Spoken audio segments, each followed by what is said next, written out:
kebijakan fiskal dan buat data-data ini gitu. Jadi mungkin ada beberapa yang sebenarnya mungkin nggak paham ya apakah itu tapering off gitu. Dan ini sih lebih gue melihatnya dari kebijakan makro ya. Jadi mungkin nanti yang tidak terbiasa dengan paparan-paparan makro akan sedikit bertanya-tanya gitu. Tapi paling tidak gitu kan di sesi yang tidak panjang ini gue akan mencoba sedikit menjelaskan seperti apa sih tapering off itu dan dampaknya dulu ke perekonomian Indonesia itu seperti apa, baru nanti kita bakal lihat ke chartnya IHSG gitu. Nah, jadi tapering off itu apa sih? Jadi kan awalnya seperti yang terjadi di Indonesia juga di US itu kan mengalami pandemi ya. Nah, dalam rangka pemulihan ekonomi pasca pandemi, sebenarnya nggak pasca sih, masih selama pandemi ya. Nah, itu The Fed sebagai bank sentralnya di sana itu melakukan kebijakan gitu. Kebijakannya itu adalah dilakukannya quantitative easing dan atau peningkatan suku bunga acuan. Nah, bentar. Next mana sih? Oke. Jadi ceritanya itu si The Fed ini dia tuh ngebeli obligasi jangka panjang gitu kan.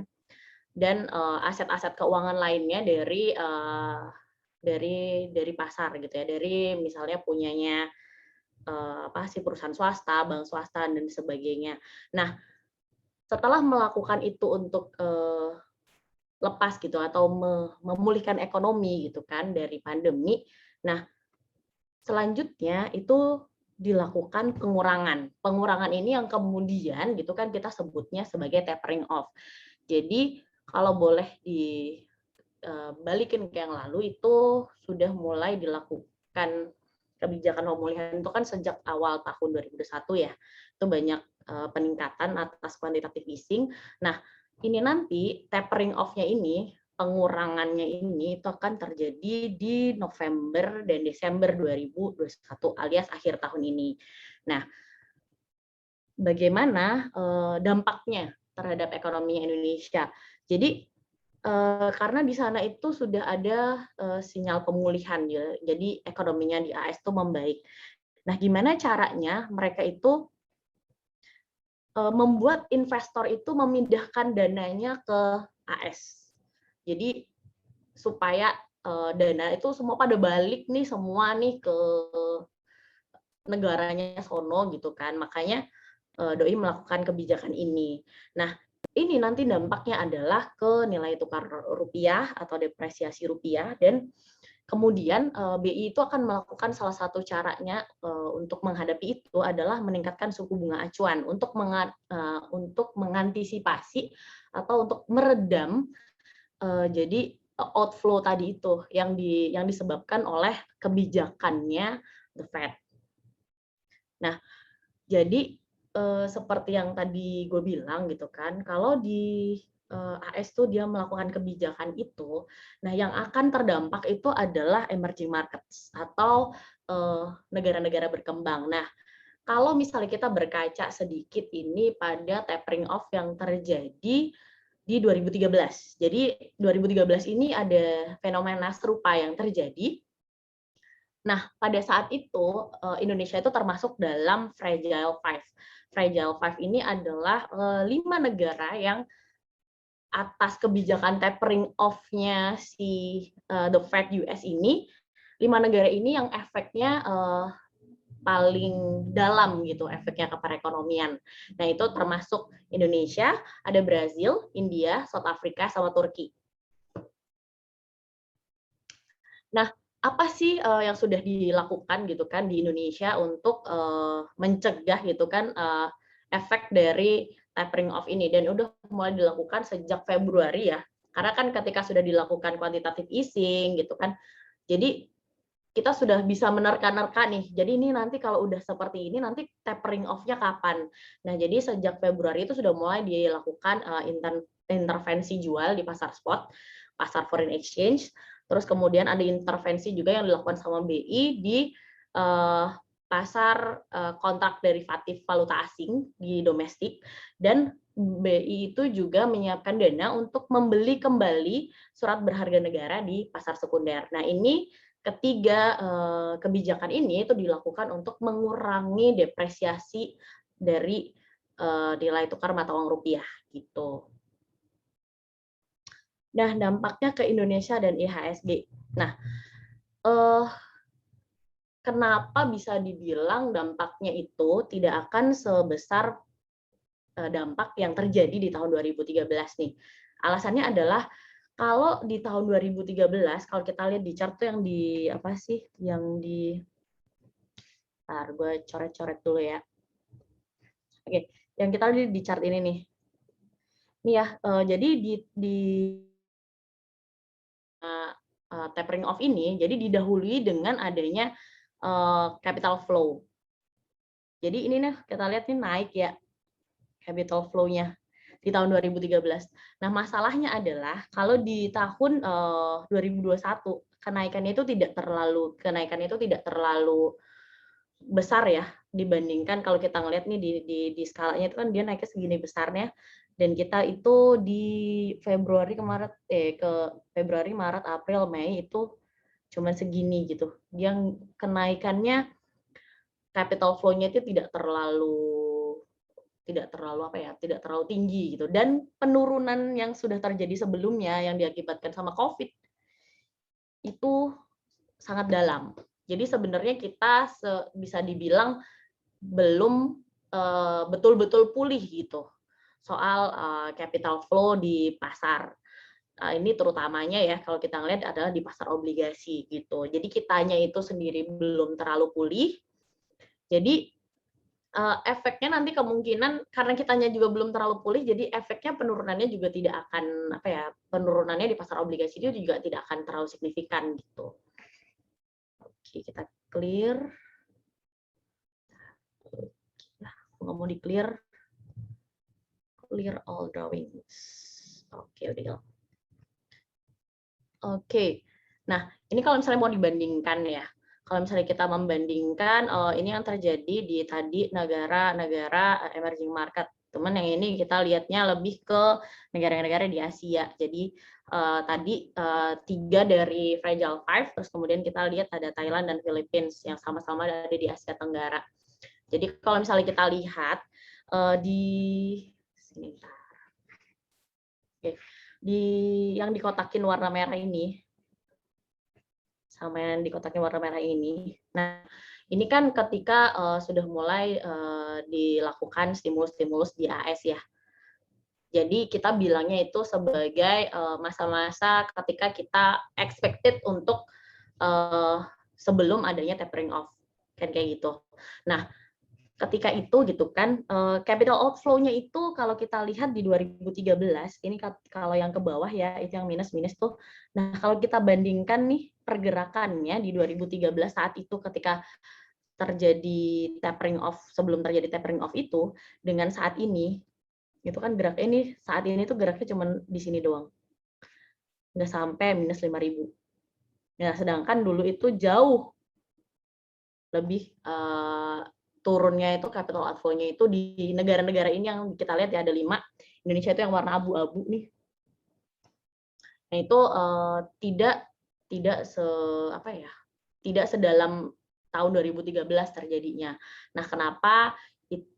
Karena alasan itu gitu jadinya kita expected-nya kayaknya efeknya ini tidak akan separah di tahun 2013. Nah, nanti di akhir kita akan melihat chartnya si IHSG itu seperti apa sih di 2013, terus kemudian kita bandingkan sama posisi chart IHSG di sekarang gitu. Oke. Nggak mau gerak doi. Nah, ini juga current account balance. Jadi transaksi berjalan itu kalau di Indonesia itu saat ini tuh tidak posisinya itu tidak seburuk di tahun 2013. Kenapa bolak-balik sih dari tadi gue bilangnya bandinginnya ke tahun 2013 lagi, karena di saat itulah terjadi taper tantrum juga atau efek dari tapering off ini. Nah, pada saat itu dan saat ini posisinya itu current account defisitnya terhadap PDB itu apa ya, jauh lebih ini ya, kalau kita ngelihat ini, ini posisinya nih yang merah nih 2013 ya. Nah, kalau sekarang tuh posisinya ini. Jadi meskipun kita sebenarnya declining, itu kan declining dan ada pandemi gitu, tapi ternyata kalau dibandingkan dengan 2013 posisi neraca transaksi berjalan itu tidak seburuk di tahun 2013. Jadi kita expected meskipun declining ya, kita expected jadinya kita jauh lebih kuat gitu secara perekonomian. Terus lagi persentase kepemilikan atas obligasi dan surat-surat keuangan lainnya itu di tahun ini yang 2013 ya. Ini yang 2021. Nah, persentase kepemilikan non-residen ini kalau kata-kata di laporan keuangannya memang seperti itu. Kalau misalnya kita mengartikan itu adalah non-residen ini berarti anggapannya adalah orang-orang yang mungkin atau institusi yang mungkin berada dari luar Indonesia gitu. Nah, anggapannya kita bisa bilang kan karena termasuk salah satu peminat ya, investor peminat di Indonesia itu kan US juga. Nah, itu jadi bisa dibilang kalau secara sederhananya itu kepemilikan asing gitu. Kalau kita bilangnya ya di pasar saham, kepemilikan asing itu di pasar keuangan Indonesia itu sudah tidak setinggi dulu gitu. Karena itu jadinya kalau misalnya ada outflow atau duit-duit itu lagi balik ke US, itu efeknya mungkin tidak akan besar, tidak akan signifikan gitu. Kenapa? Karena ya memang duitnya sudah tidak sebanyak zaman dahulu yang ada di Indonesia, atau duit-duitnya orang-orang dari US atau investor US tuh sudah tidak sebanyak dulu. Jadi we're expecting itu tidak efeknya si tapering ini jadinya tidak akan terlalu signifikan gitu.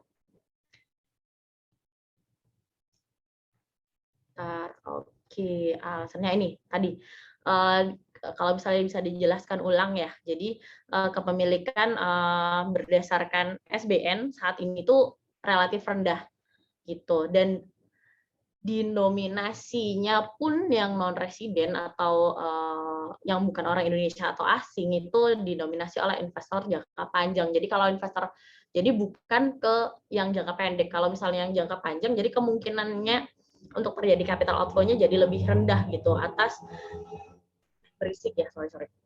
Jadi atas atas investasi-investasi yang jangka panjang ini kan jadinya efeknya nanti kalau misalnya keluar tidak semudah untuk yang investasi-investasi jangka pendek gitu. Jadi bisa dibilang nggak terlalu inilah ya. So, kalau data-data ekonomi yang seperti ini sih kayaknya terlalu ini ya,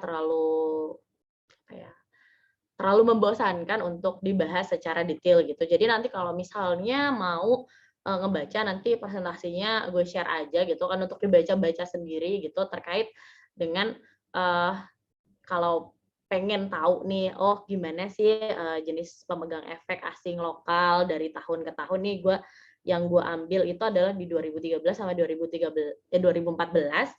Jadi pra tapering sama ketika sudah dilakukannya QE, penurunan QE sampai dengan di akhir tahun 2014. Jadi memang tapering off ini dia akan memberikan dampak begitu pada kondisi keuangan atau kondisi perekonomian Indonesia, dan pasar keuangannya itu bisa sampai dengan 1 tahun ke depan. Jadi mulainya di November Desember ini, kemudian paling lama itu sampai dengan bisa sampai dengan Desember 2022 gitu. Nah, sebenarnya pun kalau misalnya kita melihat soal depresiasi nilai tukar mata uang ya, posisinya itu memang sudah terdepresiasi, dan ini karena efek pandemi juga. Jadi kalau misalnya dibilang terdepresiasi lagi karena tapering off, emang awalnya udah terdepresiasi gitu, tapi tadi kan udah dilakukan kebijakan tadi yang gue bilang adanya triple intervention dari BI. Nah, itu sudah lumayan mengurangi lah istilahnya, sehingga memberikan bisa meredam dampak dari tapering off yang dilakukan oleh The Fed ini. Oke, ini sama sih ya. Jadi tadi kita ngebandingin lagi perubahan nilai tukar gitu. Kalau misalnya kita lihat perubahan nilai tukar dari negara-negara yang tadi itu yang gue sebut sebagai dengan Fragile Five. Nah, kalau sekarang itu Fragile Five-nya kemungkinan itu adalah ditambah lagi Thailand ya. Tambahannya si Fragile Five itu yang mungkin akan terdampak lagi. Nah, kalau bisa dilihat nih depresiasinya di tahun 2013-2014 dibandingkan dengan nilai tukar di emerging markets country di 2020 sampai dengan 2021 itu juga ternyata kalau dilihat ya fluktuasinya itu tidak separah di tahun 2013-2014. Nah, itu makanya kenapa jadinya secara kesimpulan makroekonominya itu tidak akan terlalu berdampak signifikan si tapering off ini. Oke, kayaknya udah deh presentasinya. Nah, oke, kita lihat ke, bentar, gue stop share, gue coba liatin ke chartnya IHSG ya. Bentar. Oke. Mana tadi? Oke. Share screen lagi.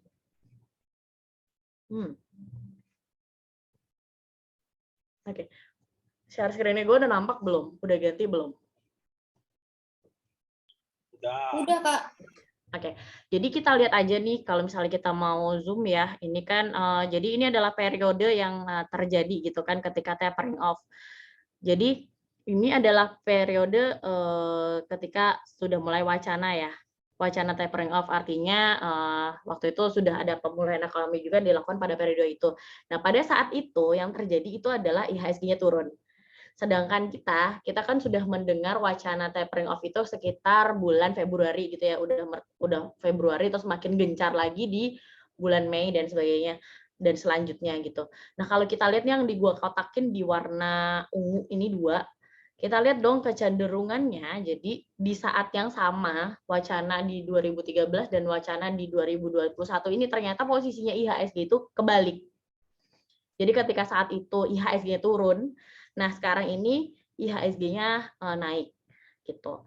Kalau misalnya dibalikin lagi itu alasannya sih banyak banyak juga analis-analis gitu, analis pasar saham Indonesia itu juga mengatakan bahwa saat ini tuh posisi kekuatan investor lokal itu masih sangat kuat gitu loh, sehingga itu juga bisa meredam efek yang bisa ditimbulkan sama tapering off itu tadi.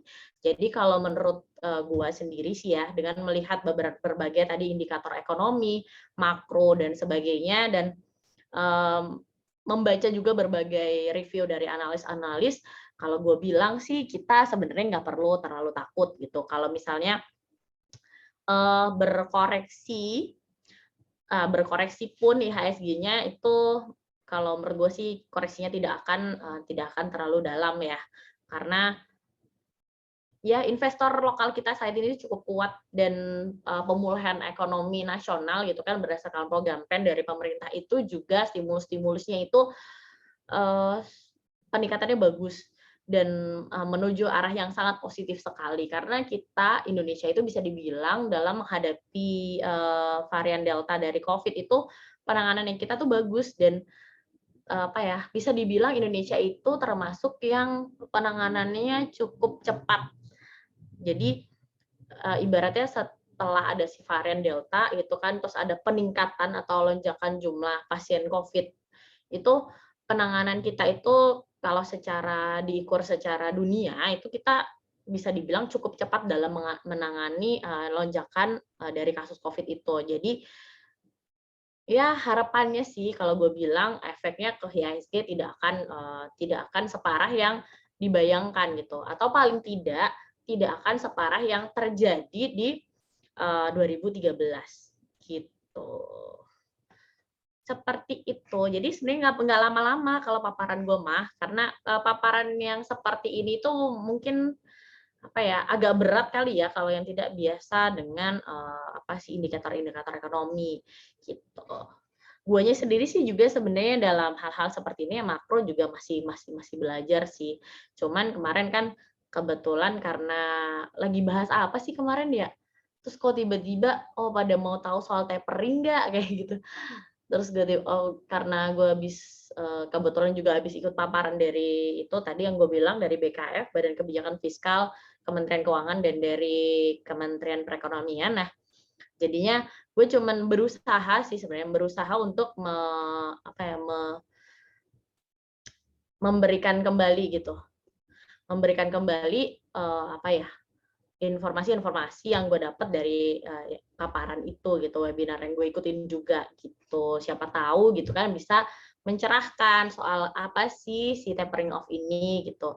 Jadi kalau gue summary lagi, tapering off itu adalah awalnya gini deh, US itu mau memperbaiki atau mau melakukan pemulihan ekonomi. Nah, dengan cara salah satunya itu adalah dia membeli gitu kan, membeli apa sih aset-aset obligasi, aset keuangan dan surat obligasi negara dan surat obligasi swasta dan sebagainya itu dibeli sama mereka.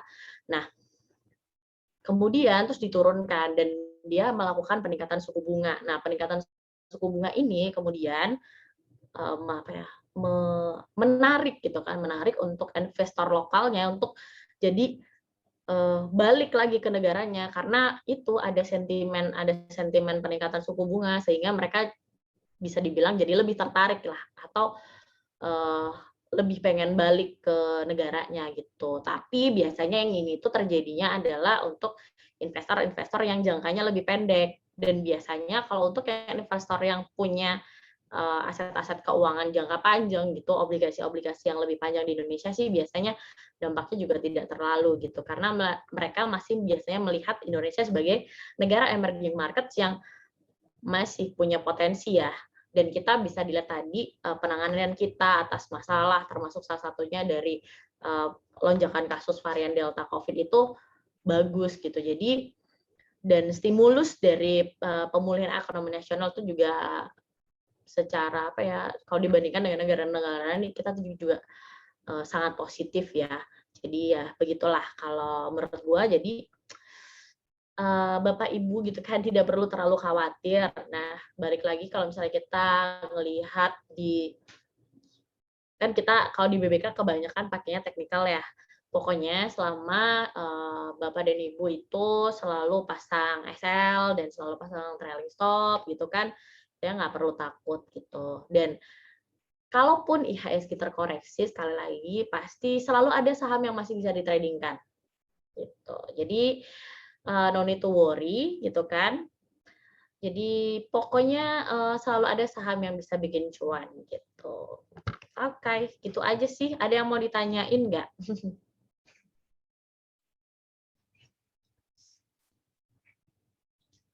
Atau ada yang mau ditanyain atau jangan-jangan nih apa sih presentasi gue terlalu membingungkan sampai bingung nggak tahu mau nanya apa, jangan-jangan begitu.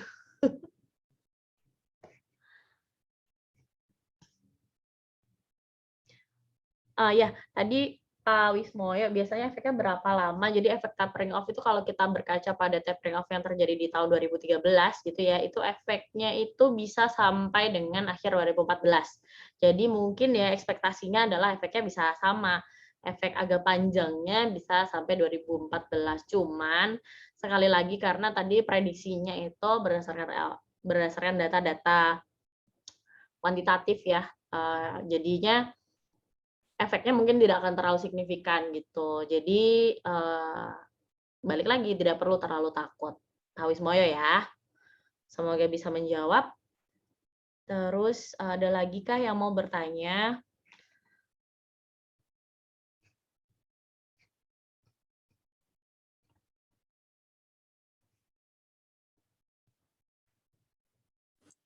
Miss P, nanya boleh? Ya, boleh. Oke, Pak Rega, silakan Pak Rega. Gimana kabar Pak Rega? Baik, baik. Ya, oke. Apa yang mau ditanyakan? Oke, Silahkan. berarti sampai hari ini yang terjadi itu baru pelemparan wacana tapering off ya?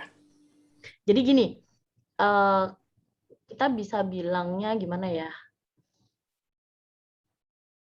Kalau sudah ada ketok palunya nih dari FOMC, nah saat itulah terjadi gitu. Enggak maksudnya.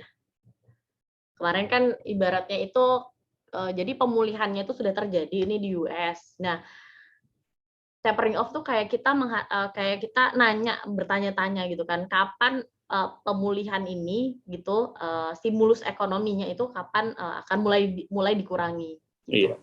Ceritanya seperti itu. Nah, kalau berdasarkan yang ada di berita-berita sih memang di November dan Desember gitu. Tapi nanti kita tunggu lagi lah ya ketok palunya dari FOMC seperti apa. Oke, berarti kan kalau melihat bandingin sama 2013 dilempar wacana, modal asing takut nih keluar semua gitulah ya. Sementara yang sekarang justru malah dalam beberapa minggu terakhir inflow asing ke IHSG kan lagi gila-gilaan tuh.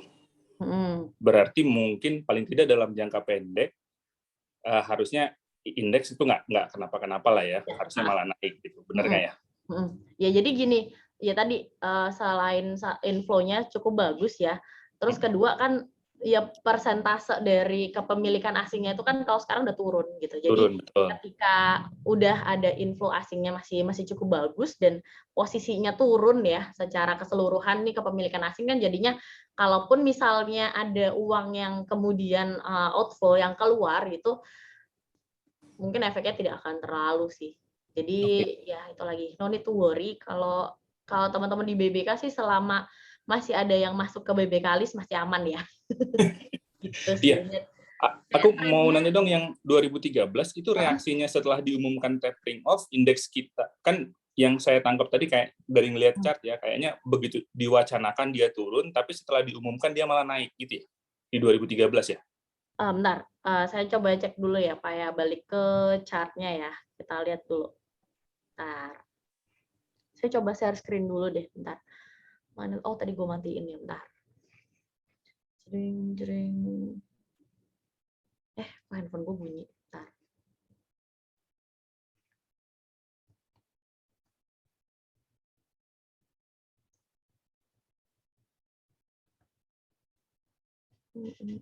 Share screen gue belum ganti ya, bentar.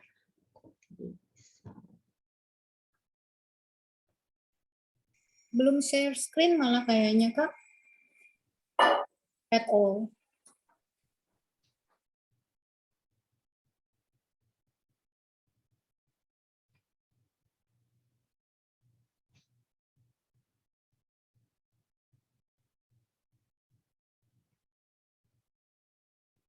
Belum ya? Bentar. Belum tuh. Wait. Give me a sec.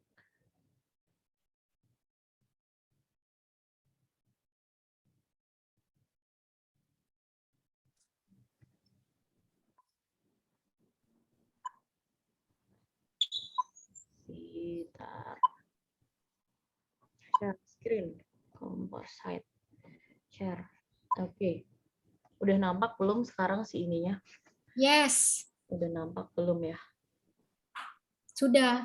Nah, ini. Oh, gini. Mungkin Pak Rega bertanya-tanya. Kalau misalnya itu tadi kan baru wacana nih. Ya, terus habis itu kita coba nih tarik lagi. Kan kalau nggak salah, kalau yang itu dia efeknya sampai dengan bulan Oktober atau November 2014 ya. Kalau tapering off yang kedua. Sorry, bisa warnain beda. Ini ya. Mungkin ini pasti Pak Rega ada kekhawatiran gitu nggak sih?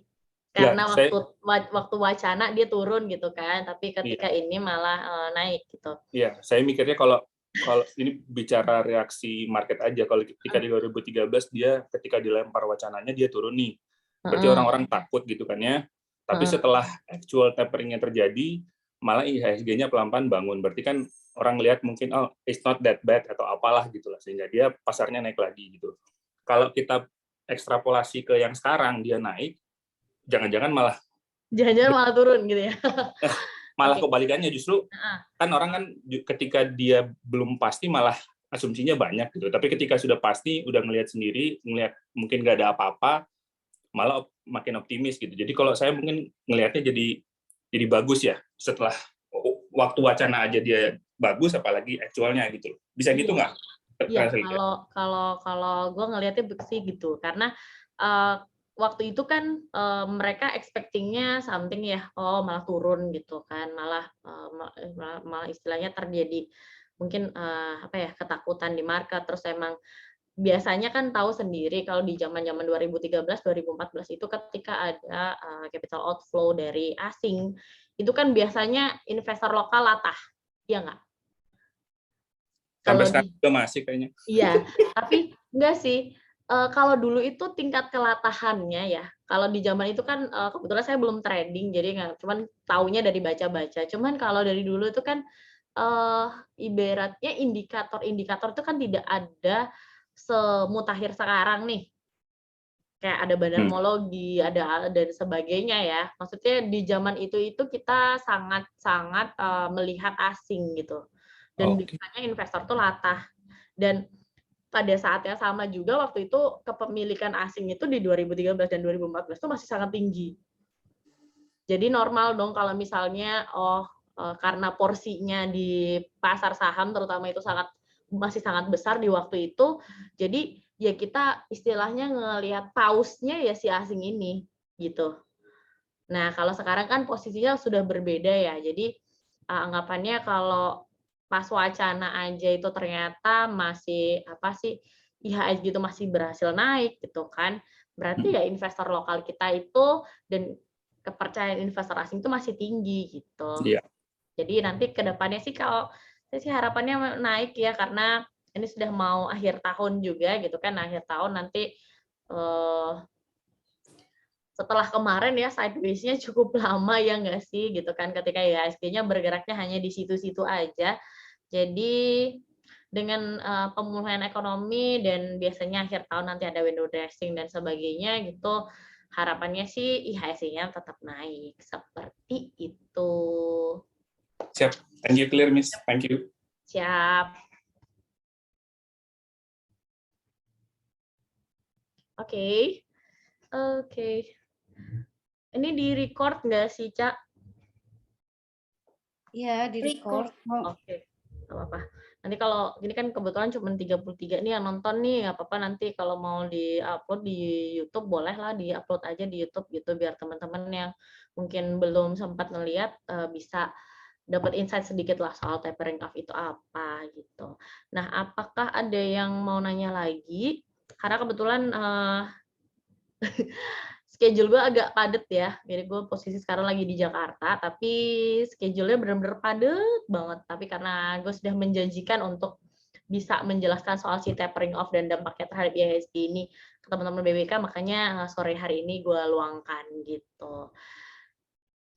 Jadi apakah ada yang ingin bertanya lagi nih terkait dengan si tapering off ini dan IHSG-nya? Karena mohon maaf nih sore ini gue ngebahasnya soal dua ini aja ya, nggak ke yang lain-lain dulu gitu, karena waktu gue terbatas. Oke, apakah ada yang ingin ditanyakan? Bentar, mana sih?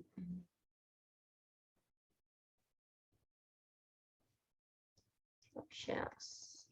Oke, Pak Jemi bilang indeks bisa balik kurang dari 6.000. Kalau indeks bisa balik kurang dari 6.000, sekali lagi ekspektasinya justru Pak kayak tadi yang saya jelasin ya, karena ketika wacana tapering off aja kita itu posisi sudah kuat ya, jadi we're expecting justru malah tambah naik gitu. Dan berdasarkan dari apa sih analis gitu, kalau gue lihat sih juga kecenderungannya hampir semua bilang IHSG sampai dengan akhir tahun masih positif gitu. Jadi no need to worry ya. Kalaupun koreksi pun kemungkinan koreksinya hanya koreksi-koreksi yang minor ya gitu. Jadi semoga kita juga lebih percaya lagi nih sama investor lokal gitu. Karena kan kita sebenarnya kita sendiri itu termasuk sebagai investor lokal dan kita menggerakkan gitu ya. BBK bisa dibilang juga menggerakkan menggerakkan apa ya, kekuatan investor lokal lah sebagai makanya seneng nggak sih semakin lama itu semakin banyak komunitas-komunitas saham di Indonesia yang semakin memperkuat lagi basis investor lokal. Oke, nah, aduh Pak Taufani. Oke Pak Taufani, boleh info apa sih latar belakang US melakukan tampilnya sekarang? Apakah ekonomi US lagi jelek banget? Nah, seperti yang tadi saya bilang, gitu kan, tapering ini sebenarnya tapering off-nya itu adalah penurunan dari stimulus yang diberikan sama pemerintah US. Nah, ekonomi US lagi jelek banget. Kayaknya semua negara kan saat ini, mulai tahun lalu sih sebenarnya, itu kan semuanya terdampak COVID ya. Jadi mau tidak mau semua negara pasti akan melakukan kebijakan ekonominya sendiri gitu. Nah, salah satu yang dilakukan adalah quantitative easing itu tadi. Jadi quantitative easing dan kemudian ada penurunan waktu itu waktu pandeminya sih penurunan suku bunga acuan. Nah, sekarang itu yang terjadi adalah kebalikannya itu gitu. Jadi ketika posisinya justru ekonominya US sudah mulai membaik, maka terjadilah atau dilakukanlah tapering off. Gitu, Pak Tovan ya. Jadi semoga mencerahkan ya penjelasannya saya. Soalnya kadang-kadang sih masih pada rancu ya soal tapering itu apa dan tapering off itu apa dan sebenarnya tapering off itu justru sinyal baik atau sinyal buruk. Nah, sinyal baiknya buat siapa, sinyal buruknya buat siapa gitu. Oke. Apakah ada yang ingin ditanyakan lagi?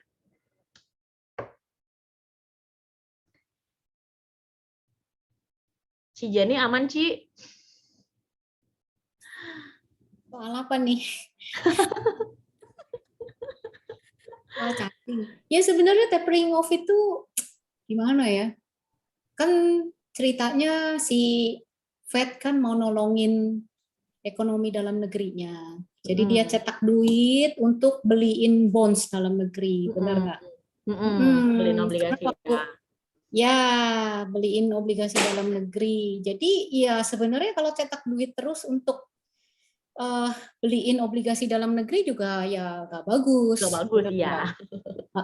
Makanya namanya tapering off. Tapering off itu kan mengurangi sedikit demi sedikit. Itu tapering off. Bertahap. Jadi mereka melakukan pengurangan sedikit demi sedikit terhadap pembelian bonds dalam negerinya itu. Berarti nggak perlu cetak duit lagi dong, gitu. Ya sehat juga sih untuk dalam negerinya, tapi iklim investasinya itu kan yang tadinya ada safety belt, benar nggak? Wah ini si US kan terus kasih stimulus kan, benar nggak? Ntar keluarin lagi paket, ntar keluarin paket, gitu. Itu kan aman. Iya. Safety belt, ada yang beliin terus sih soalnya. Gitu. Jadi iya, sebenarnya efeknya kemana-mana juga jangan terlalu ditakutin ya. Oke, boleh gue lanjut baca. Oh, jadi tergantung kondisi di US. Kenapa kok nggak pas awal tahun atau Maret atau Mei pas jadwal market merah? Jadi sekalian marah.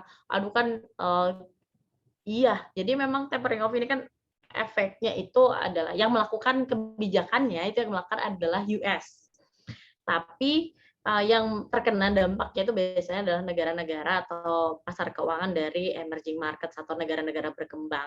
Nah ya kalau kayak begitu mah kita tidak bisa mengatur ya Pak Jemi. Gitu maksudnya ya suka mereka kan, mereka kapan gitu kan melakukan tapering off-nya gitu. Kok pas mau window dressing? Ya kalau saya sih pas mau window dressing-nya kita dengan komposisi atau kepemilikan investor lokalnya sudah sangat kuat gitu kan, basis investor lokalnya kuat ya, tidak ada yang perlu ditakutkan gitu. Jadi meskipun mau window dressing ya justru jadinya adalah kita expecting bahwa IHSG-nya bakal tetap naik kan mau window dressing gitu. Iya. Enggak. Oke. Saat pengumuman tapering atau bagusnya kurangi saham di Porto ya, maaf masih pemula. Nggak apa-apa, Pak. Sebenarnya sih saya juga pernah jadi pemula atau sekarang sebenarnya juga masih dalam taraf pemula, dan everyone once is a newbie gitu. Semua orang itu pada saatnya pernah jadi pemula gitu. Jadi kalau mau nanya, kalau soal bertanya itu tidak perlu apa ya Pak? Tidak perlu meminta maaf kalau pemula, karena ya nggak apa-apa. Namanya juga pengen lebih tahu, namanya juga pengen apa sih, menambah pengetahuan. Jadi no need to worry ya, kalau mau nanya mah nanya aja. Nah, apakah tetap trading seperti biasa saat pengumuman tapering atau bagusnya kurangi saham di Porto? Nah, seperti tadi yang saya jelaskan kan kita expecting-nya itu justru makin naik ya IHSG-nya, dan kalau IHSG-nya naik berarti iklim investasinya di pasar modal Indonesia juga masih baik gitu. Jadi kalau menurut saya tidak ada alasan untuk mengurangi gitu. Kecuali kalau memang kita anggaplah kita pakai screener utamanya kita BBK list. Ketika BBK listnya itu terus kemudian nanti berkurang, ya udah, makanya kita bakal ngikutin gitu.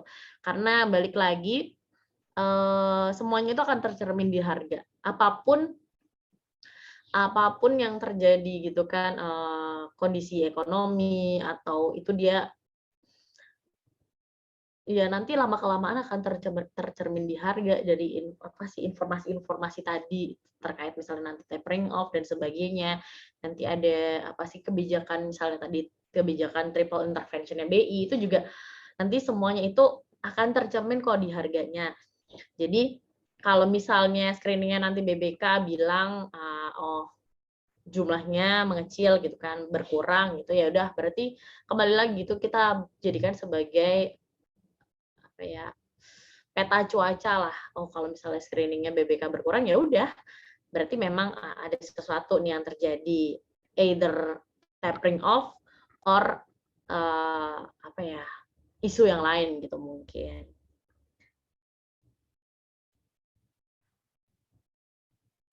Kalau tapering terjadi, cocoknya beli saham US dong. Kalau saham US itu gimana ya? Bisa dibilang iya atau kebetulan nih saya kalau saham US itu bukan untuk trading gitu. Jadi kalau ini sekalian nih sedikit tips gitu kan buat Bapak Ibu. Kalau misalnya mau trading saham US itu saya menyarankan untuk oh bukan, tadi bukan katanya bukan trading. Jadi kalau bisa jangan ditradingin aja. Karena kalau saya gitu kan lebih enak kalau mau invest itu di sahamnya saham US aja. Kalau saham US mah nggak usah trading. Kalau trading kalau buat saya ya lebih profitable di market Indonesia. Nah, kalau saham US itu mungkin yang buat di hold sampai 5-10 tahun. Nah, itu pakainya saham US gitu. Oke, saham US trading pakai platform apa? Kalau saya pakai CFD, Pak. Jadi saya pakai broker-broker di luar. Jadi saya pakai beberapa broker di luar, kayak saya belinya produk CFD-nya. Jadi pakai kayak broker-brokernya sih kurang lebih sama ya, kayak broker-brokernya forex gitu. Ada sih sebenarnya yang itu ya, yang lagi marak tuh GoTrade ya. Tapi kebetulan nih saya sendiri belum pernah coba gitu. Itu katanya punya lokal nggak sih, tapi bisa dipakai buat beli saham US. Cuman karena saya kebetulan sudah memakainya itu adalah broker-broker dari luar, dan secara apa ya, lebih bonafit juga sih broker-broker dari luar ini kalau untuk beli CFD atau ininya saham-saham US. Jadi ya eToro iya Pak, eToro, IG gitu-gitulah Pak. Pak Jemi. Ya Pak. Oke. Apakah ada pertanyaan lagi nih terkait dengan tapering dan efeknya terhadap IHSG?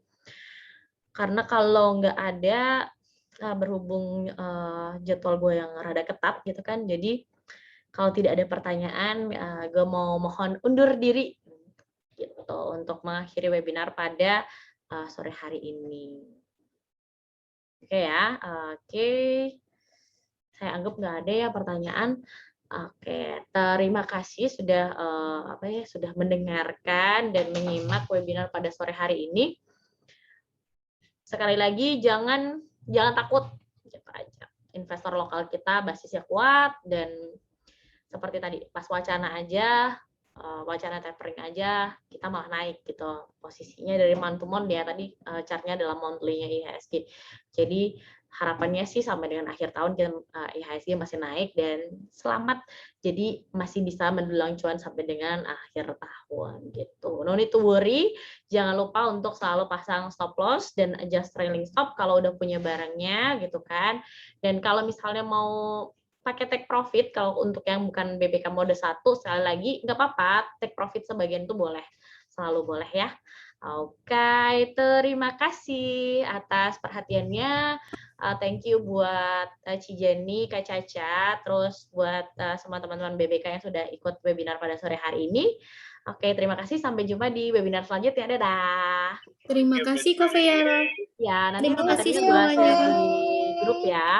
Oke, makasih semuanya. Happy weekend. Happy weekend semuanya.